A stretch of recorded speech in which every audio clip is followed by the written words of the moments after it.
everybody. This is Dr. Lori Shemek. And I'm Omar Cumberbatch. You're listening to This Podcast Burns Fat.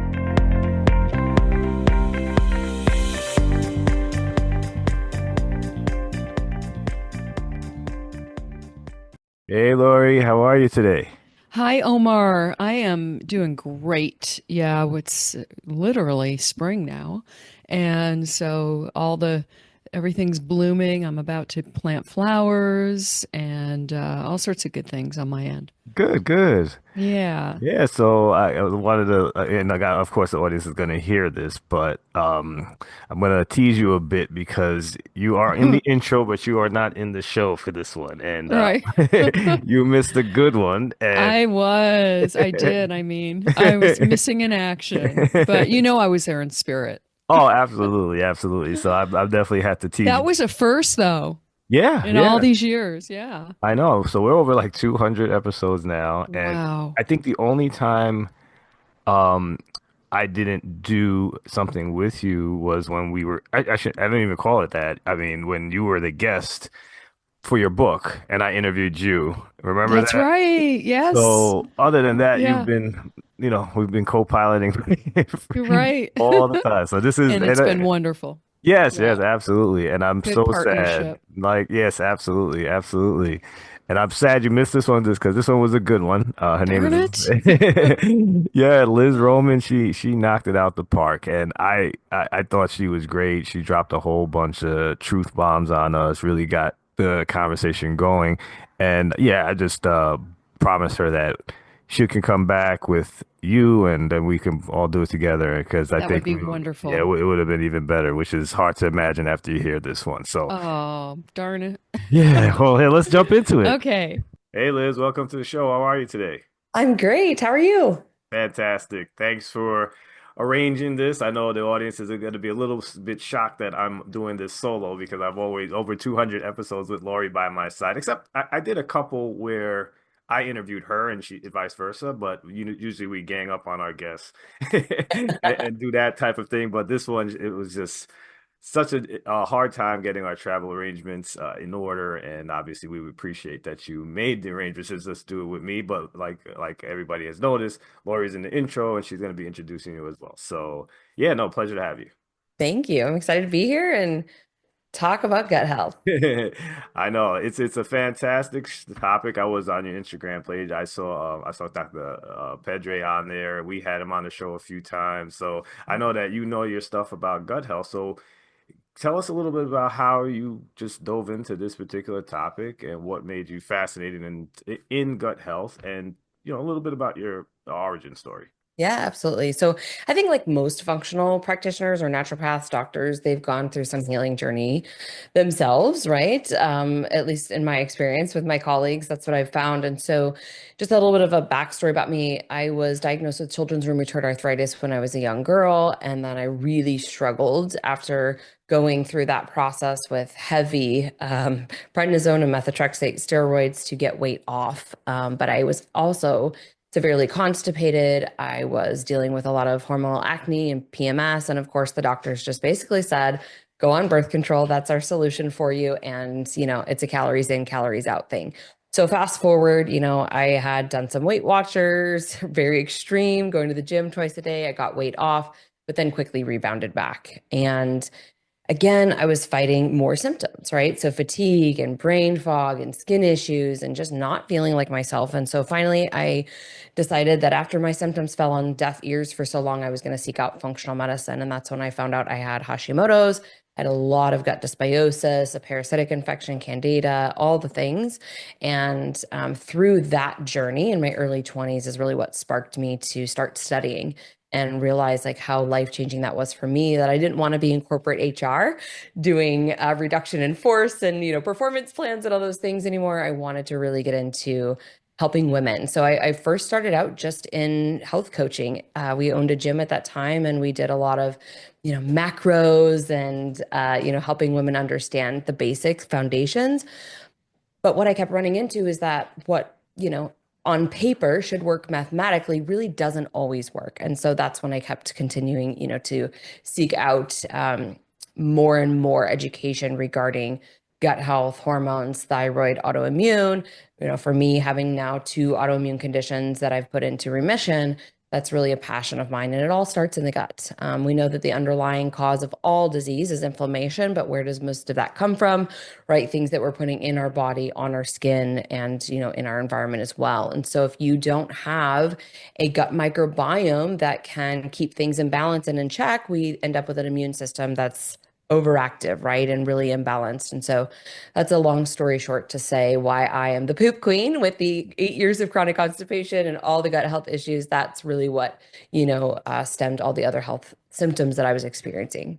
Okay, gotcha. So I love the idea that you've gone full in on the being the poop queen. That's it's something that is so funny to me that someone can embrace that, but it's relevant, right? I mean, you can obviously relate to the fact that it's a $6.5 billion constipation. 6.9, yeah, 6.9, yeah. Oh, It's so it's a 6. Oh, wow. So yeah, as of your the press release that I saw was 6.5. So it's obviously getting worse.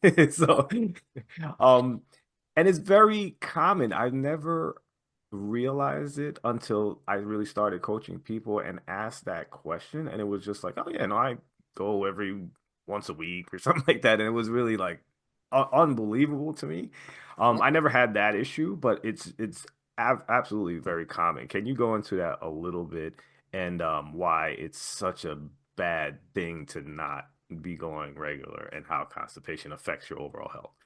Yeah. So first, let's talk about just how common it is, and define what constipation really is, because we have a big difference here between conventional medicine and, functional medicine. In functional medicine, we're looking at the holistic approach, right? The entire body, all 11 organ systems. And if you are, somebody who is not evacuating every day, and this waste and all of these toxins and these hormone metabolites and things that really your body needs to get rid of aren't eliminated every day, that's going to back your system up, place a burden on your liver, right? Bacteria start to overgrow and ferment and producing gas and bloating, right? And so we really want to be moving our bowels 1 to 3 times a day, pain free, is what I say.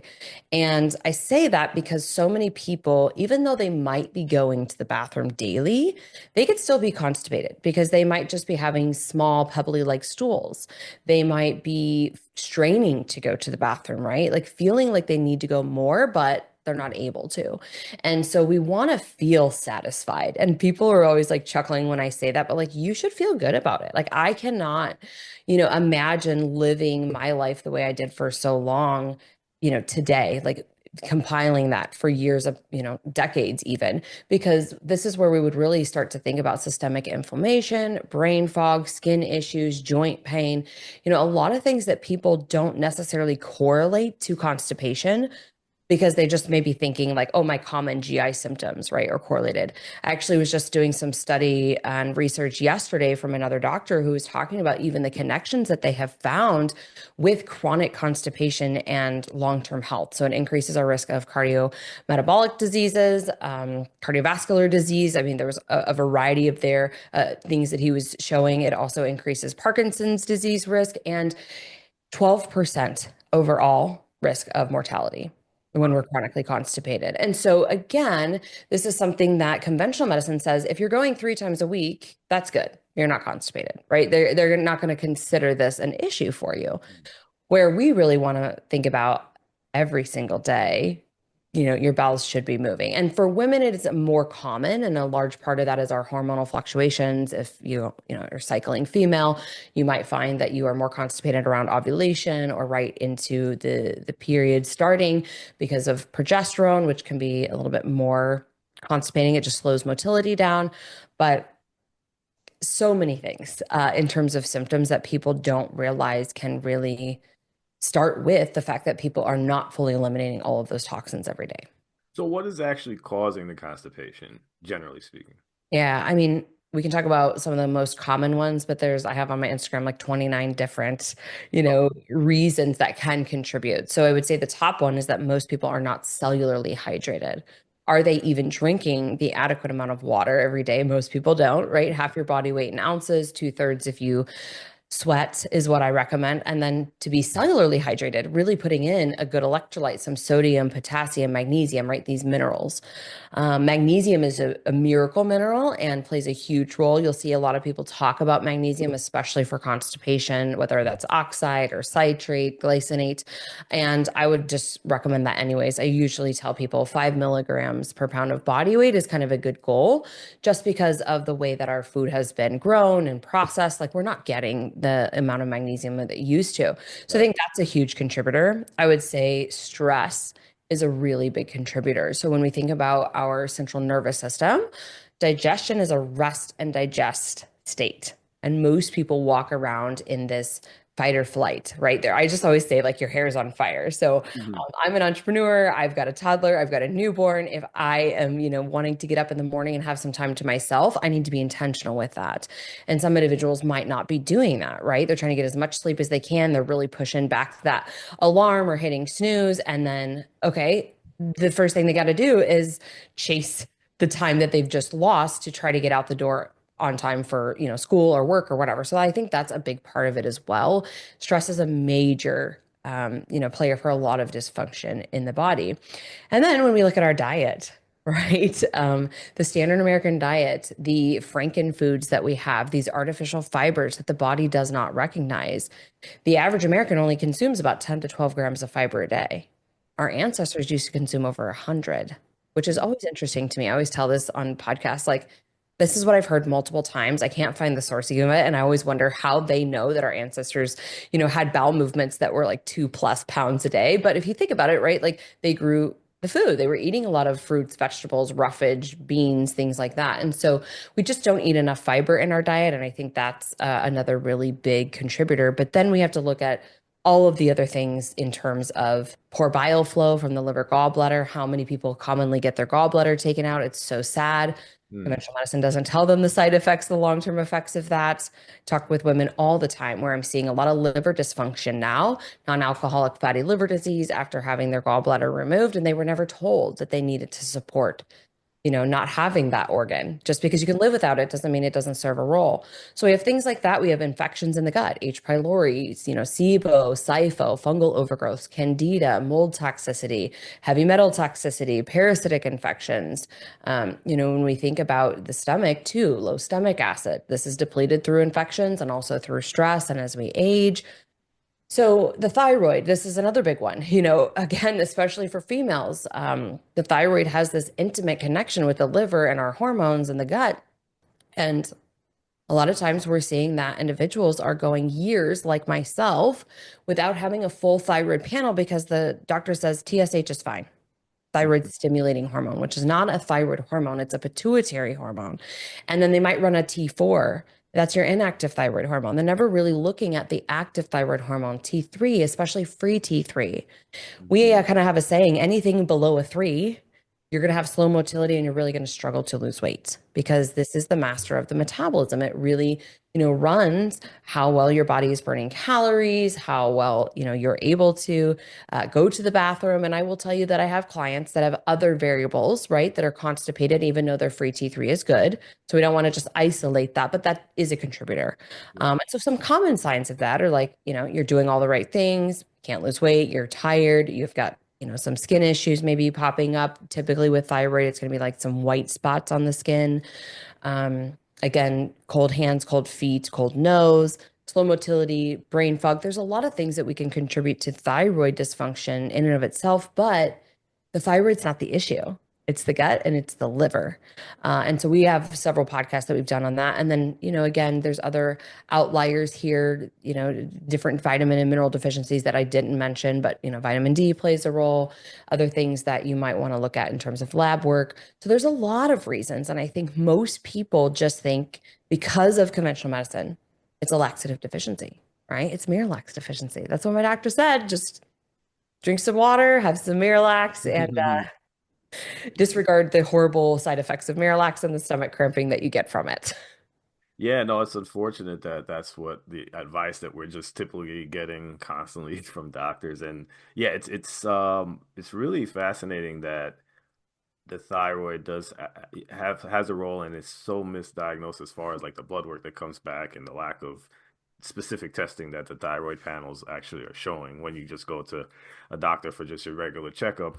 I'm also like curious too, and I guess it's like a silly idea, right? I've always thought like the junk food that you eat, and maybe it's just me, when I eat like bad, Mhm. it just goes. Like I have to go to the bathroom. Like it just so I don't know, maybe that's because my body is just not used to that kind of stuff and it could see it and just gets rid of it.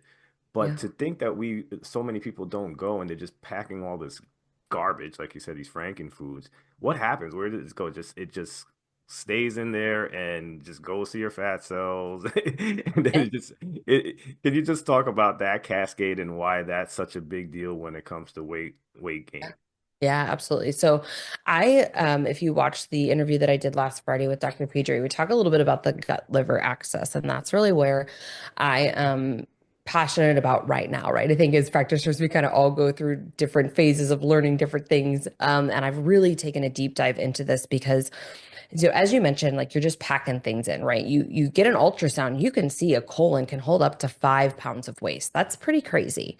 Wow. And, so when we think about this just sitting there, there's bacteria. I mean, we have trillions of bacteria. We are essentially walking bacteria, but there's bacteria there that's sitting and it's fermenting and it's feeding off of the things that you're giving it. So when we think about things like candida or fungal overgrowth, a lot of people have sugars or, other types of foods that are very inflammatory, and that's going to feed off of that, right? This creates inflammation. Inflammation creates the gut lining permeability. So this is what people call leaky gut, but again, scientifically, we want to stay within some of those frames. Permeability, and as things seep out then from the gut that should stay in the gut into the bloodstream, and this is where we're looking at like endotoxins and particles that shouldn't be getting into the bloodstream. Your immune system is now upregulated and trying to clean things up, and so the first place that most of it goes is to your liver, but your liver is already struggling because you've got all of this other stuff that's getting, recirculated, back in line to the liver. You've got hormones that are fluctuating. Estrogen's not getting detoxified. That's going back to the liver. You've got food and new things coming in, right? All these chemicals, things that you're breathing in, that you're ingesting, you're putting on your skin, all that's, on the liver. So the liver now is trying to do like a triple job and keep up. And so I love when people say, like, you don't need to support your liver, it's your natural detox organ. Well, yeah, I would agree with that, but it's the burden, it's the toxic load on the body that's burdening our livers more than anything. And when we look at non-alcoholic fatty liver, this is an epidemic and nobody's talking about it. I mean, 25% of people now we're seeing have non-alcoholic fatty liver. And that's not to mention all different types of other, inflammatory liver conditions or cholesterol conditions or whatever. And so a large part of this happens because when we have this leaky gut, these endotoxins seep out to the bloodstream, it goes to the liver. The liver says, whoa, whoa, whoa, this is not good for me. I'm now going to create inflammation. And to protect myself, I'm going to start to create these fatty depositions, triglycerides. We start to see liver enzymes go up, ALT, AST, GGT, right? And when this is happening, the liver is not able to produce bile as much. Okay, so I mentioned gallbladder before. I think this is really important to understand for people. Totally layman's terms because we're trying to go, high level here. But bile is produced by the liver and it is stored and concentrated in the gallbladder if we are lucky enough to still have a gallbladder. Bile plays many roles. Many people will talk about that it is just there to, break down fat soluble vitamins and antioxidants so you can absorb them. But even more importantly, it acts as a way to remove cholesterol from the body. So sequester toxins, it acts as an antimicrobial. So in the small intestine, as food is moving through the digestive tract, bile should circulate from the liver, the gallbladder into the small intestine about 15 to 16 times. And it's doing that to keep bacteria in check so that bacteria don't start to overgrow. When that happens, this is where we end up with bloating, gas, food intolerances, right? This is most commonly known or associated with SIBO, small intestinal bacterial overgrowth. But it also plays other roles. It stimulates motilin, our motility hormone. Towards the end of the small intestine, as it's going to go back into recirculation to the liver and start to get cleaned there in the liver, it should also activate some nuclear receptors to release from the mucous membranes antimicrobial compounds as well. So we should have bile and this NK or affects our receptor, releasing these antimicrobial compounds in the small intestine to keep the bacteria in check so that we don't get infections, right? We don't see large intestine infections, things like C. diff and some really stealth, I would say, infections. But the liver is now burdened with all the things that are going on, and it's not keeping up with bile. So bile becomes insufficient and stagnant. And that's how a lot of this, starts to continue to proliferate, because if the liver is off and struggling, the gut is struggling, and they're making each other worse because it's a cyclical connection. And so that's why in my practice, I talk so much about supporting bile, the liver, the gallbladder, opening drainage detoxification pathways, making sure that people, if they're doing gut healing work, are always thinking about adequate bile production. And sometimes we need this supplementally. Sometimes we're needing to put in direct ox bile or maybe other things to help thin bile out so that it's not peanut butter like and it's moving fluidly, because I mean, God designed us pretty miraculously, I believe. And if we are able to keep the body functioning as it was designed, that's your built-in antimicrobial, your antibiotic, right? That's your, laxative. So we don't need all these other things. And then the other thing I want to say with bile is that estrogen dominance specifically, and low estrogen. So any imbalance here does impact our bile flow, and it makes it a little bit more sluggish. And so that's a big thing for women. And this is why we see more women, have their gallbladders removed, and why we also see a lot of people feel bad with, like you mentioned, these standard American diet fatty foods. So let's say you have pizza or you have a burger and fries, something real greasy, a lot of fat in there. The body is like, oh gosh, like I'm either bloated and I'm really, really constipated and I'm having like these straining stools, or I'm getting a bile dump because the body's trying to, get it out as fast as possible. So that's a really big thing that not a lot of people consider with their gut healing protocols. And I don't know why, gastroenterologists don't talk about it more, because it's such a key, to our health, our gut health, and just our overall health. Yeah, no, that's a lot there, and it's amazing. Like again, just the neglect of the gallbladder and what it actually serves, and like you said, the assumption is that if you can live without it, it's not necessary, right? So, but I do want to talk about, the liver portion. And a lot of the show, we always touch the subject on alcohol. I'm assuming that you're not a fan of alcohol in the context of its role in liver. But maybe you'll surprise me because I do enjoy a drink, and I'm only one person I think we've ever had on the show was like, yeah, go for it, knock yourself out. So. Yeah. So, I always tell people we have to be realistic, and I'm never going to throw rocks at a glass house. I enjoy some good tequila. I enjoy wine.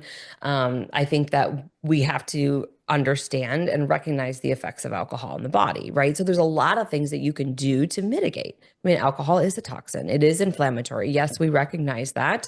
But at the same time, I think that if you're doing a lot of other things to support your body, your microbiome, your detox pathways, your liver, like, yeah, enjoy, some drinks. It is something that is social for many people.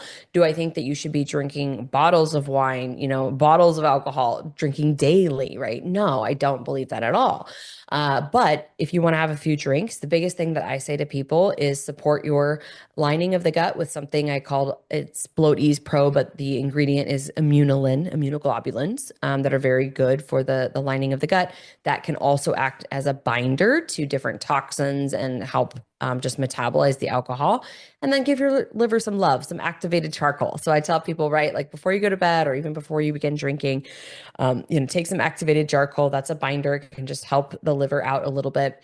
There's all of these, funny story, actually. I planned a girls' brunch a few weeks back for one of my good friends, and we went to the winery. And some of the girls there, much heavier drinkers than majority of us, had these hangover pills. And so they're like passing them out because the girls were getting ready for their day drinking. And so I'm looking at this later because actually the girl I planned it for, she took some and she got really nauseous.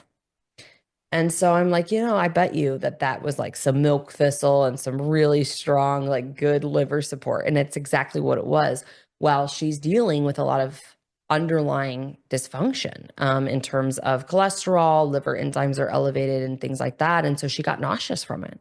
It was, too much for her. And so Right. I would just caution people out there, right, when you're looking at some of these hangover pills or whatever. I mean, the devil's in the dose like anything. But yeah, I mean, I'm not going to say that I don't have a few drinks from time to time. And I'm not going to say that I don't think that everybody has to avoid it entirely. Is it good for us? No. But at the same time, there's so many other things that people are doing that we could argue are also not good for us, right? Right. So I But think you got to be realistic. no, and I appreciate that, and like admire the fact that you're just being honest with people with the facts, and we do have to have some balance and whatnot. And I think that what's interesting too, and I don't know if you've broached this subject a lot, because everyone keeps talking about alcohol and the negative. They're going in the other direction now that as majority of the country has legalized some form of marijuana or that in that category at this point. What does that have any lesser health effects on your gut, your liver, etc., than alcohol? And is it something that you're seeing more of nowadays? Yeah, so I would say if we're talking about, are we talking about THC? Yeah, THC.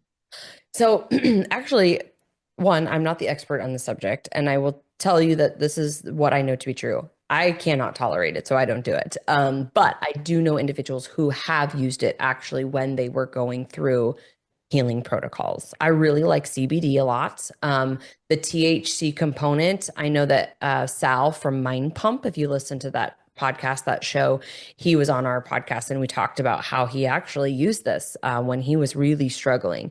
And then I would say for people that have a lot of pain, some chronic pain conditions, I would prefer that over heavy dose painkillers, NSAIDs, things that are really damaging, to the gut. So I think it's a lesser of evil there. It is more natural, right? But again, everybody takes things like way too far sometimes, right? So what's the purpose and the intent, Hmm. with it? I'm a big fan of like microdosing, mushrooms. I think there's been a lot that's come out with that. Um, More natural to the body, less effects on the gut, less inflammatory, less calories, not sugar, all that stuff. And so that's also where, and not again the expert here on all these different substances, but in my mind, it makes sense to me to say this is natural. Hmm. This does not come with a lot of sugar. Unless, and the reason I don't do THC is I get very hungry. Unless somebody, is eating then like the box of Ho-Hos or Oreos because they're Right, hungry, they're right. doing THC. But generally, right, some of those low dose things I think are better than, even just let's compare it to like your Starbucks Frappuccino that is 1,300 calories and 89 grams of sugar that you're starting your day off with, right? There are plenty of things wrong with that, including the moldy coffee that they use, right? It's not organic and, all the things. So I can't say that I'm the expert, but I do know that a lot of people have used THC or, CBD even just in a lot of their healing protocols, and that's worked very well for them. And I'm a fan of that if that keeps them off of a lot of the other medications that then inflict more side effects, that Right, then they put another medication in place to mitigate those side effects, right? Because if you look at the average American, they're on multiple medications. right, right. So I would go the more natural route if I was in that situation. Okay. And being that it's more natural, it just you're assuming that it has less effect on your liver and it's not in comparison to alcohol. I guess that's what I guess was. Right. Yeah, that's would be my assumption. My guess, I should say. I don't like to assume things. My guess would be that is true. And again, I think we always have to just say the devil's in the dose, right? With anything. No, But absolutely. Yeah, it's it's funny. I didn't want this show to go in that direction necessarily, but I, I me personally, I've never enjoyed I like the alcohol effect more than the other effect with the yeah. THC. I don't know why. It's something that also I'm just maybe just used to.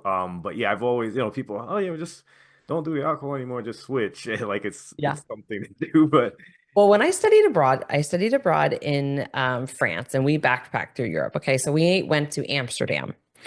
And in Amsterdam, I had never seen anything like this in my life. It's literally a Bible. It is a cocktail menu for THC. And so, I mean, again, I'm not an expert in this because I don't do it. All I know is that the times that I've done it, it made me really hungry and I would be 400 pounds if I continued to do it, So, right, right, right. um, I just know that I think, you talk to the experts there, and that could be something even, for us to interview somebody on. I'm curious about this now, right? The different strains and the strands, like maybe is there one that would provide that same effect? Because from my experience, and this is probably, I think, what you're kind of alluding to here too, is that the alcohol effect is more of that upper.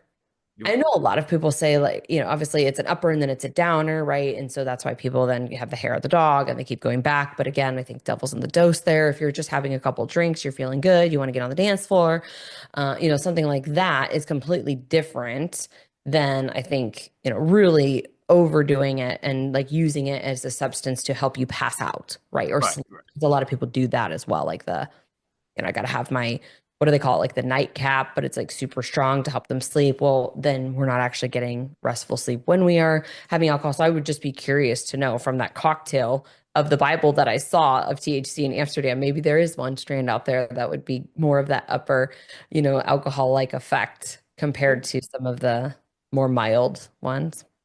Yeah, I definitely got to talk to Lori. We'll get someone on and we'll share notes and compare because it's a thing out there right now, and a lot of people are interested in finding an alternative to it. And like you had mentioned earlier, why are we doing that? That's the bigger question. Why are we just saying, give me another drug to to do something else? But that's kind of a lot of people's philosophy at this point. So I guess what I would like to kind of wrap up with is, just definitely because we're a weight loss show and we Yeah. definitely understand the constipation and you definitely highlighted why it's a thing. What would you do with a client who comes and says, "Listen, I want to lose weight." Mhm. What are like some of the first steps that you go through with the client, or any recommendation that you would have for someone who's just interested in trying to do it on their own? Yeah. Well, so one thing that we didn't touch on, and we'll touch on it here, is the impact of constipation and all these infections and, not excreting the toxins daily on our blood sugar. And all of this inflammation, too, a big part of actually bile that I didn't mention there is that it signals the insulet cells from the pancreas to release insulin. Right. So we have insulin. So for everybody listening, I'm sure you guys have covered this on your show. The way that I say it is like your shuttling hormone. It's the Amazon driver, and he is bringing blood sugar to the Mhm. cell.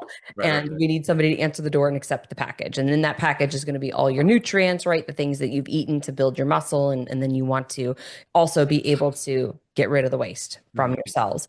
And so a lot of times when we're dealing with this infection that's driving inflammation and we're constipated, and there could be other reasons for this too, right? The liver is really burdened from other things that your body is trying to get rid of but can't, because it knows, the immune system knows that if it starts to release these things, the person would get sick. This is where we call like sears or chronic inflammatory.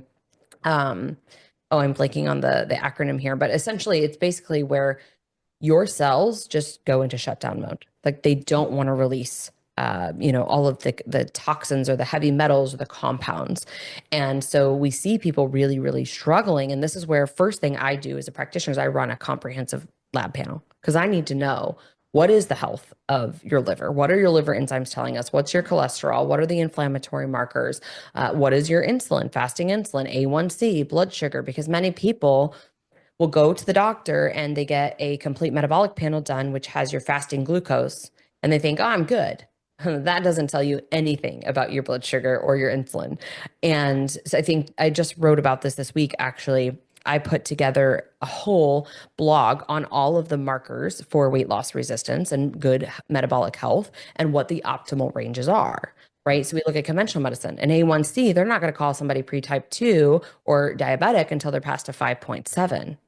We want 4.5 to 5.2, I think is really optimal. Some of the functional ranges go up to 5.4, but that's a pretty significant difference, right? When we're looking at insulin, some of the LabCorp panels, insulin's not high until you're above 20. Wow. We want 2 to 8, or really somebody who's fit and healthy, like 4 to 6. Like that's the sweet spot. So there's a big correlation here between the gut microbiome and liver health and our metabolic health. And so I think that is the thing. You want to get eyes on all of those markers. It's on my Instagram page. If you guys would like to grab that, just comment optimize. I think that was the word that we did, and it'll send you all of those metabolic health markers. So that's generally where I start. And then I really tailor and customize protocols to the person. But I most commonly see that people who cannot lose weight, it's because they're inflamed and their body is not hearing the signal Right, and right. not, able to see the progress that they want. And or they've dieted for their entire life, right? I know that you guys have probably talked about this and you get clients like this all the time who have just driven their metabolism into the ground. You don't damage like people out there like metabolic damage and like, kill your metabolism. My metabolism doesn't work. No, what's happened is that you've dieted so hard for so long that you've taught your body to down regulate and to conserve energy. And so we see typically with this thyroid down regulation, right? We're going to see that we're more in that slow free T3, below a 3 generally. Um, there's a lot of things, and I'm sure you guys touch on all of that, but this would be for the person who's coming in that's dieted a long time. I'm going to reverse diet them for a period of time and tell them like we have to signal your body that, we have more fuel. We're not in this survival mode, in this conservation mode. And generally goes one of three ways. If they do it correctly, at least low and slow up, we'll see weight loss because the body's like, oh, it's less stress, not so much of a deficit. I'm getting what I need. I'm getting the right foods, the right minerals, the right vitamins to build my hormones, right? To signal, to release inflammation. So Mhm. they lose weight, or at least they lose the fat suit, a lot of inflammation. They maintain their weight, but they notice that they feel better.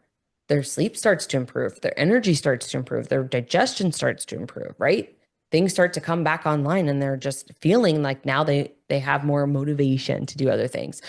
Or sometimes we will see that, again, depending upon the type of dieting that they've done, when we bring carbohydrates back in, they get a little bit of uptick, a couple of pounds. We're not going to let them just gain massive amounts of weight in this process. But okay, if you're pulling carbs back in and you've been on a keto diet or a really low carb diet, like my favorite is people who are like, oh, yeah, I'm low carb. And I'm like, are you though? Hmm. And what does that mean? Because there's a big difference, right, between keto and like being low carb. And then some people, if they grew up in the 90s like I did, I'm an 80s baby, but the 90s and the 2000s was fat free. Right. So then they're low carb and low fat. And now they're high protein. And that's what they think is the right answer. And listen, I thought this for a long time too, until we really understand that when you remove those fuel sources, then your body is like, well, I got to start convert my protein into glucose. And so sometimes we have to go through this phase too, where we're retraining the body on, kind of resensitizing it to protein to do what it needs to do. So there's a lot that we look at, but definitely got to look at your metabolic markers. You got to look at your diet. I'm starting most of my people on a high Mediterranean diet with a lot of fruits and colors and antioxidants, things that they probably haven't really gotten in adequate amounts in a long time. And then from there, when we get inflammation down, we start to move into, we use something called a carb pulse. So it's a little bit different than you could say it's similar to carb cycling, but it's not intended for carb cycling the way athletes use it. Mhm. It's actually to shock the microbiome, starve out bacteria because bacteria like carbs, and then feed it and put in eradication agents to kill it. So we basically starve it and then we call it out and we kill it. At the same time, we're changing these energy pathways. We're trying to force the body to get into the fat burning state. And then all the while we're doing this, we're tracking ketones, we're tracking blood sugar, like we're making sure that it's working for that individual in the way that we need. And then we're moving into other dietary strategies if that's not enough for them. And sometimes it's not, depending upon Hmm. how dysfunctional the person, is and what their history is with, again, very low dietary intake. Wow, that's interesting that you do. It seems like I said, you start kind of Mediterranean-ish, and I guess like go more into like the typical keto-ish kind of. Depends upon the person, right? If they don't have a gallbladder, I'm not usually taking them straight, keto that high fat. It depends upon how they kind of tolerate. But yeah, we generally like to say about 3 days we stay in this high carb place and then switch to 3 days into that low carb, high fat keto. Sometimes it needs to be low protein, high fat. Um, and we're again watching what their blood sugars are doing. And people sometimes start to find that, okay, I actually feel better being lower carb. And we might pull them out of that in a way that is not keto, but it could be, let's say, 100, 120 grams of carbs versus the 250 that they were eating before.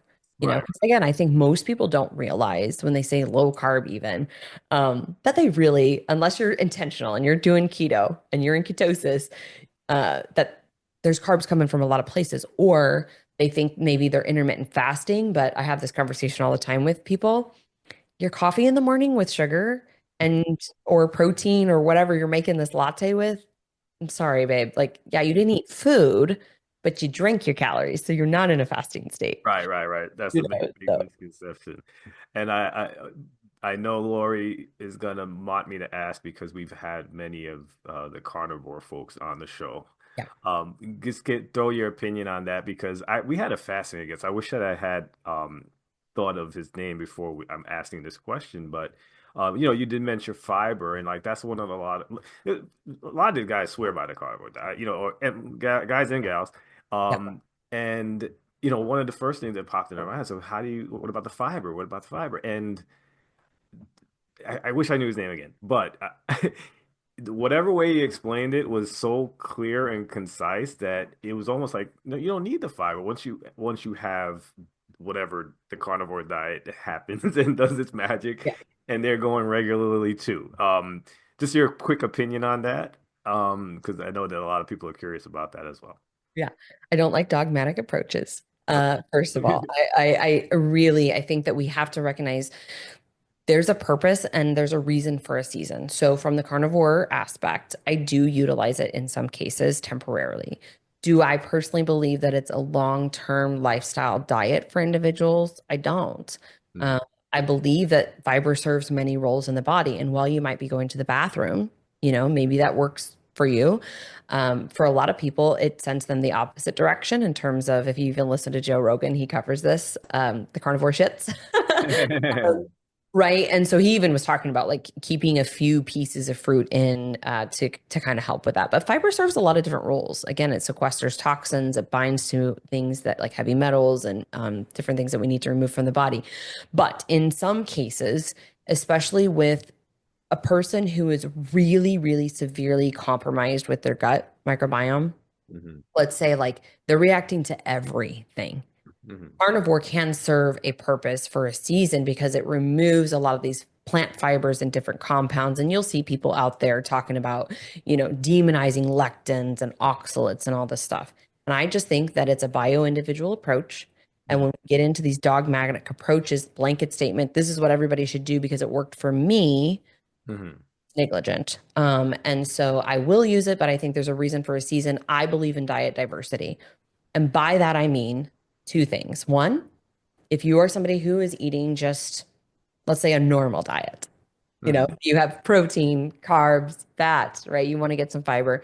Try Mhm. to rotate your fruits and vegetables. Try to bring things in that are in season. Try to rotate your protein sources too. Like many people, I was just talking yesterday with a client, chicken. That's just like the go-to, right? Well, can we do other sources of animal proteins so that we get some diversity in the types of, vitamins and things like that, amino acids that are coming in through that? So that's one aspect. And to not overwhelm people, I say, look at what's on sale, because that's usually what's going to be in season. Try to pick one new food in each maybe category. So a different seed that you haven't had in a long time, right? Basil seeds. Nobody uses basil seeds or hears of them often. Yeah. Great for estrogen dominance, great for constipation. So instead of just always going to the chia seed for your chia pudding, right? That could be something. And that can align with these high fat, ketogenic diets as well. Right. Um, one fruit, one vegetable, right? Just try to think diversity because if we have a diverse microbiome, we have a lot of we have more resilience for our immune system. So that's one way that I speak of diet diversity. Mhm. The other piece is that throughout the year, kind of think about this in if we called periodization, when we did a lot of like the macro more like coaching, we would have our cut season, right? We'd have our reverse season, we'd have our vacation season, and then a coming back into it, kind of like football, right? And so some seasons you might be doing carnivore, then you might be doing more Mediterranean, then you might be doing, like I'm doing right now, a season where I'm intentionally going a little bit more into some fasting for autophagy. I'm Mhm. checking my ketones. I want to make sure that I'm getting into ketosis here. But I'm actually doing this with carbohydrates in the picture because I'm inflicting autophagy through fasting. Okay. So I like to have this variation, and I find that it helps people if you can plan out your year and you're strategic and you know why you're doing this, it helps them not burn out. Because when we burn out, we get the case of the efforts. Yeah, yeah. And when we get the case of the efforts, right, what do we tend to go towards? The quick, the easy, the fast, the inflammatory, the drive through, the hyper palatable things. Yeah. And I also think it keeps checks and balances that you have intention with what you're doing. You are less likely to, for example, we just did a podcast and I was talking to my sister about this yesterday. Decision fatigue is real for people. And I know that many people who, work and have kids and all the things can relate to this, but like, I don't know how you are. I have 1,000 tabs in my mind open at all times. Yeah. So I start my day with a good amount of willpower, but I make so many decisions throughout the day. At the end of the day, whatever, if the plan isn't there, I don't care. Just, grab some tacos, order the pizza. Who cares? I don't have any mental energy capacity, emotional capacity to give to that. But if you have a plan in place and you're in this season and you're strategic and you just know what you're doing, you don't even have to think about it. Right. And so then you can also, on the side of confidence, stand firm in knowing that like what you're doing is right for you. You feel good with it. You're proud of yourself because you're not deviating all the time. You don't have to entertain these thoughts like that little voice inside your head who's constantly trying to. Eliza Schlesinger had a really funny comedian show about this. I forgot what she called her, but it's like the little voice inside your head that's like, yeah, just one more drink, and then she talks about, then she's just like ripping the town, or the dance floor part, right? Because it's these voices, this negotiation that we have, and we are our best rationalization, like we are gonna totally talk ourselves into the thing that is easier, that sounds better, or whatever. So I just think that there's a lot of reasons that can benefit even beyond health. When you make that decision, you kind of plan out your year and say, okay, this is the time that I'm going to be really focused and dialed in, and this is what I'm going to be doing. And then on my vacation weeks, I'm going to go and enjoy and be a normal human being, right? Have a couple of drinks, drink my water and, all the electrolytes and things too, and still nourish your body in a way that you feel good with. But if we burn out, most people just fall off the cliff of the mountain. And then that's when they just notice that they feel horrible. And then they really struggle to get back to it. So I like that for both health and just mental aspects. No, I love it. I think that's well said. Yeah, listen, Liz, you've been fantastic. I know Lori's going to be absolutely devastated that she wasn't here. So I hope that we could do a part two because I know, listen, I had this whole list of things, if you can see, that we going to I talk love it. about. Yeah. We got about 3 of my questions in. We absolutely can. I'd love to meet her. And in the meantime, I think I've got homework to do. I've got to find out about the THC and the mushrooms and all that stuff. Oh yeah, We're yeah. correct in thinking that for sure it's got to be less than alcohol, but what are the impacts? So I'll have to do some homework on that. All right, good. I'm glad that I sparked some of that into your world, and yeah, we'll definitely do this again. But before we do that, just if you can, just share all your social media handles, your website, all the ways that we can keep up with all the great stuff you're doing out there, and anything else that we can keep up with. Sure. So at the Poop Queen on Instagram, I do have a TikTok. I'm not on there, so I'm in my DMs on Instagram. If you want to message me there, you can. So that is my main, social media channel. But of course, we have a podcast that is the Health Revival Show, and that's on all platforms, including Spotify with video, YouTube, things like that. I do have our website is fitmomlife.com, and I do have a free constipation cure guide. So you can go to fitmomlife.com/Liz, Liz, and you can grab a copy there. I'm in the middle of updating the kids constipation cure guide as well. So that'll be back out soon for people. And let's see, I think that's it. Facebook, it's just at the Poop Queen everywhere. If you look for me, you're going to find me. But Instagram is really my personal jam. That's where I'm in my stories. You'll get to see my boys and the babies sometimes. And I do a lot of Q&As on there as well. Awesome, awesome. Again, appreciate you jumping on the show and looking forward to having you back. And have a great rest of the day. Thank you, sir. You too. Thank you so much for listening to this episode of This Podcast Burns Fat. We're so excited to have you as a listener, and we're hoping that you really enjoyed the content as well. And if you did, please run over to iTunes and provide a rating and or review. It will go a long way in helping us continuously build our listenership up so that we can provide you with excellent content regarding fat loss, weight management, and just an overall healthy lifestyle. Thanks so much. Have a great night.